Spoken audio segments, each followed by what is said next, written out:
After 53 years in journalism, legendary broadcaster Barbara Walters is going to pull the plug on her TV career. The 83-year-old expected to announce she's retiring next summer on The View this morning.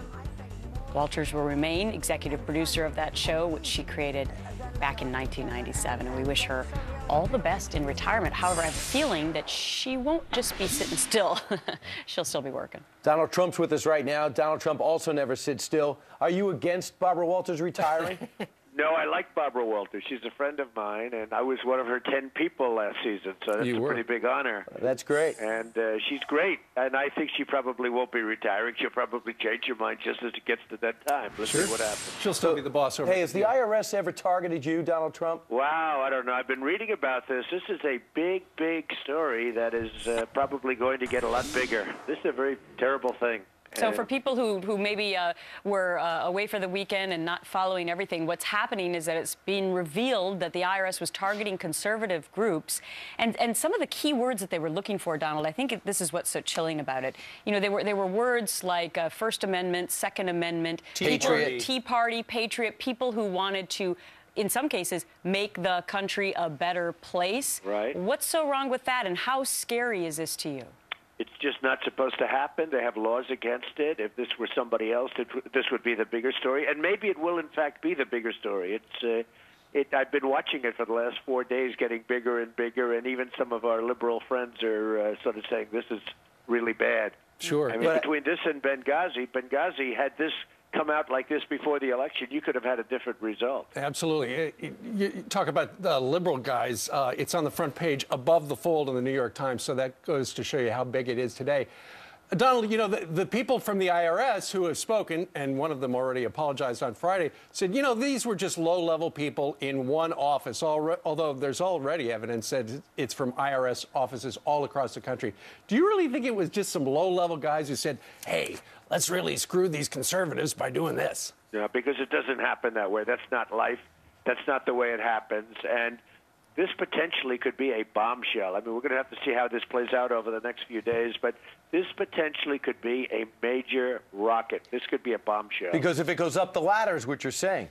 Well, you know, where does it stop? And does it stop like at the top person? Where is it going to stop? And if you remember, your friend Richard Nixon had some of these problems, and if they treat this group like they treated Nixon, it's not going to be pretty. But Donald, well, let me ask you something. If you're the CEO of a company or you're the President of the United States, you should be just as outraged about this because it reflects on you. Do you call on the President to step forward and say something?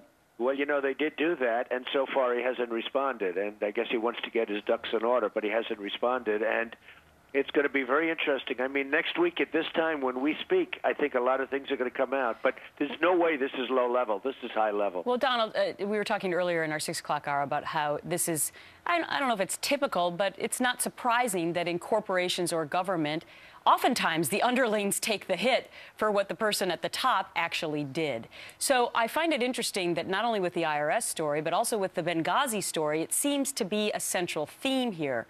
Do you believe that really the people at the top of the food chain with regard to Benghazi, I'm speaking of the president maybe even, Secretary of State formerly Hillary Clinton, do you believe that they were responsible, or it really is the underlings as their people are trying to tell us right now? Well, you have to remember, and you have to put it in context. When this all came up, it came up just before the election. They didn't want terrorism because that would have made us look very bad, because we defended and we went in and we fought for them. And, you know, remember I used to talk about the so-called rebels, like Gone with the Wind, these rebels that we don't even know who the hell they are. But they fought, and we put a lot out on the line for these people. And then they went in and killed. And what they did to the ambassador hasn't even come out, because I've heard stories of what they did as they were killing him and after they killed him. And people don't even talk about that. So what happened is they didn't want this to come out before the election, because this could have changed the election. Sure. And that's when you and I and everybody was so disappointed in the third debate when Benghazi was brought up and Mitt didn't really want to make a big deal out of it. This turned out to be a big deal. Now, if this were now and the election were in a week from now, Benghazi could have turned around the election as it turned out. It's turning out to be a mess. But they accomplished their goal. They wanted it to be kept on the low burners. Sure. Now it's getting to be on the high burners. We'll see where it goes.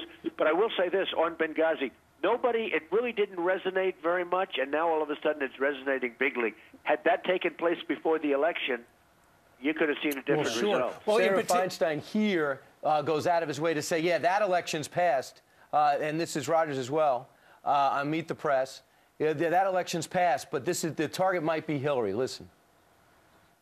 And my concern is when Hillary Clinton's name is mentioned 32 times in a hearing, that a point of the hearing is to discredit the Secretary of State, who has very high popularity and may well be a candidate for president. So I understand Republicans had a grievance because this happened a month before the election. And every effort has been made to turn it into something that's diabolical. I don't see that. I doubt anyone can say we've been partisan or political in this. I do believe you have to have a fact-based investigation. And I think that's what we're doing. Matter of fact, the people who testified, these are serious 20-year veterans, at least in one case, of the State Department who felt so strongly they wanted to come out and testify. And in particular, when he's talking about some of the people who are the whistleblowers, Donald Trump, Gregory Hicks is somebody who certainly doesn't have an axe to grind with Hillary Clinton because she voted for him. Rather, he voted for her when she was running for president and in the primary, and then eventually voted for Barack Obama twice. So you really can't say it's political. He just wants the truth out. Well, this is a Watergate type of scandal, to be honest, and the difference is that people died here and really died a gruesome death. But this is the potential to be Watergate, so it could affect the current president, and it could very well affect, I don't know, I think Hillary has a big problem. Right. Donald, when you say it rises to the level of Watergate, do you mean it's an impeachable event? Well, it depends where it all stops. You know, the whole thing with emails, you find out if you can get access, and they don't want to give access to their records, and you know that very strongly, they don't want to give access to their really important records.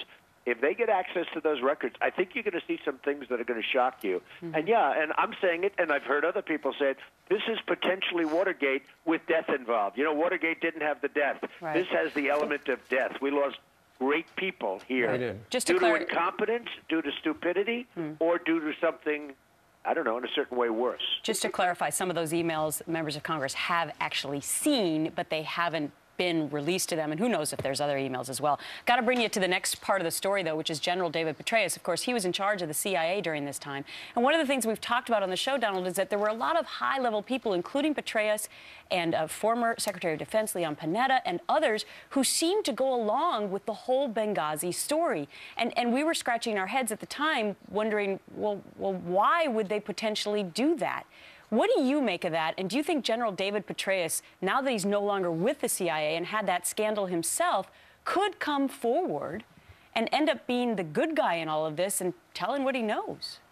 Well, I think that's what he should do, and I think it would go a long way to helping him, because I've never seen anybody go from such a high plateau to such a low plateau so quickly over something that, you know, obviously shouldn't have happened. And, you know, the whole thing was a disaster, and what's happened to his reputation. I think it probably could help him very much if he tells the truth, if he's willing to tell the truth. Let's see what happens. He certainly knows. He knows a lot more than probably anybody else. It'll be very interesting to see how he comes out. Well, absolutely. Here's the thing with General Petraeus. He never signed off on those final talking points. Mike Morrell did he was under him.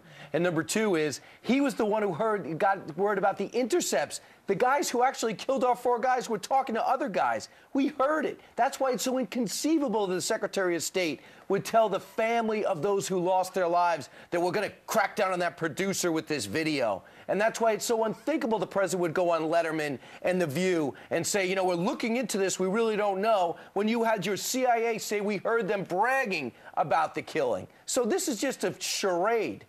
Well, you're right. And, you know, after it all took place, it was terrible that it took place, and it's inconceivable it could have, and that's gross incompetence, and probably worse than that. I think that'll be proven. But after all of this happened, what did we do? Yeah. We should have sent in guys and knocked the hell out of them. We know where they are. What did we do? We did nothing. Yeah. We know exactly where they are. We know who the guys are. We know where they're located in Libya. Sure. It's amazing. Celebrity Apprentice last night. Fireworks, 2 down. Let's listen. Spoiler alert. I think you've done an amazing job, and you certainly are the comeback player of the decade as far as Celebrity Apprentice or Apprentice is concerned. But Penn has really been the star so far, and I really do want to see him in the final. Lisa, you're fired. His record has been better than your record. Now, what I'm going to do is, because I believe so much in what you're doing for diabetes, I'm going to give you an extra $20,000. I think you are absolutely fantastic, Little John. Thank you.